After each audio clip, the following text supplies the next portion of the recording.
Dan Sri Ketua, biar saya beritahu sedikit tentang latar belakang ATAT. Untuk pengetahuan semua, ATAT ditubuhkan di bawah Akta Tabung Angkatan Tentera 1973 yang bertujuan untuk mengurus faedah persaraan dan menggalakkan pembangunan sosioekonomi kepada pencarum khususnya dari Angkatan Tentera Malaysia. Dia dana persaraan betul-betul ya. Sebagai satu dana simpanan ataupun persaraan, mandat ATAT adalah berbeza dengan mandat sebuah dana pelaburan strategik seperti Khazanah Nasional ataupun Permodalan Nasional yang memberikan tumpuan kepada pemilikan aset strategik melalui pemilikan majoriti saham syarikat strategik negara. Selaras dengan mandat dana persaraan tersebut, tumpuan utama ATAT adalah untuk memastikan kestabilan dana dan pulangan pelaburan yang mampan. Pelaburan ATAT juga seharusnya ditempatkan dalam aset mudah cair yang boleh dilupuskan pada bila-bila masa dalam apa jua keadaan iklim ekonomi yang kita hadapi. Aset pelaburan menepati ciri-ciri sebegini hanya terdapat dalam pasaran wang, bond dan equity. Pengukuhan kedudukan ATAT yang sedang kita lakukan, yang telah pun dijalankan Datuk Ketua semenjak 5 tahun dulu, ATAT telah pun mencatatkan peningkatan prestasi bagi setiap indikator utama kewangan, iaitu kadar dividen, jumlah aset di bawah pengurusan ataupun aset under management, keuntungan bersih dan keuntungan terkumpul. Kadar dividen ATAT telah mula pulih pada 5% pada tahun lepas 2022 berbanding dengan hanya 2% pada tahun 2018. Pendapatan bersih ATAT pula telah meningkat kepada 432.5 juta pada tahun 2022 berbanding dengan cuma 221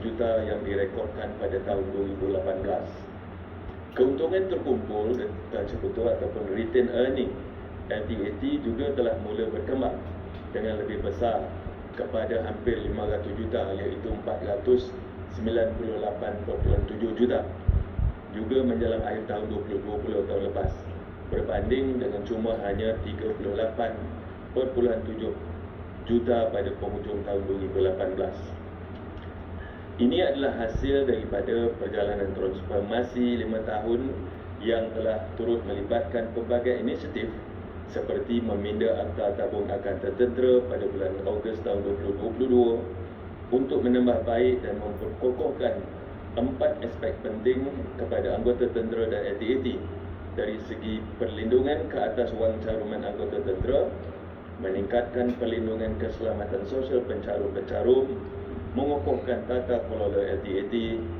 dan yang akhirnya membolehkan penyusunan semula portfolio pelaburan ATAT.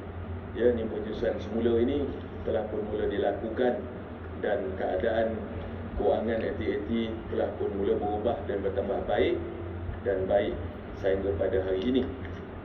Juga memperkenalkan rangka kerja penumpuan aset strategik ataupun strategic asset allocation peruntuk pertama ATAT yang telah menjadi panduan untuk pengimbangan dan penstrukturan semula portfolio pelaburan sedia ada ATAT dan meningkatkan keterlihatan dan penjanamaan ATAT di kalangan warga ATM dan orang awam. Tan Sri Yang di-Pertua, plan strategik ATAT ini telah pun diperkasakan lagi, ditambah kokohkan lagi bagi memastikan ATAT kekal berdaya saing untuk terus memastikan kesejahteraan pencarum-pencarumnya terus terpelihara. ATAT telah melancarkan plan strategik ATAT 2023-2025 ataupun Mampan ATAT 25 untuk mencapai visi ke arah menjadi sebuah kumpulan wang persaraan yang mampan.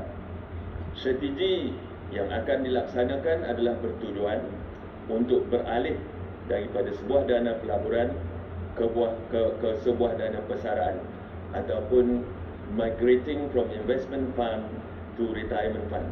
Tan Sri Yang di-Pertua, isu utama yang dihadapi oleh ATAT sekarang ini bukan ATAT itu sendiri sekarang. yang utama isu dia sekarang AT&T adalah anak-anak syarikat dia, yang mana AT&T mempunyai pemagangan saham yang besar di situ, iaitu Post-it Datuk Erti ya.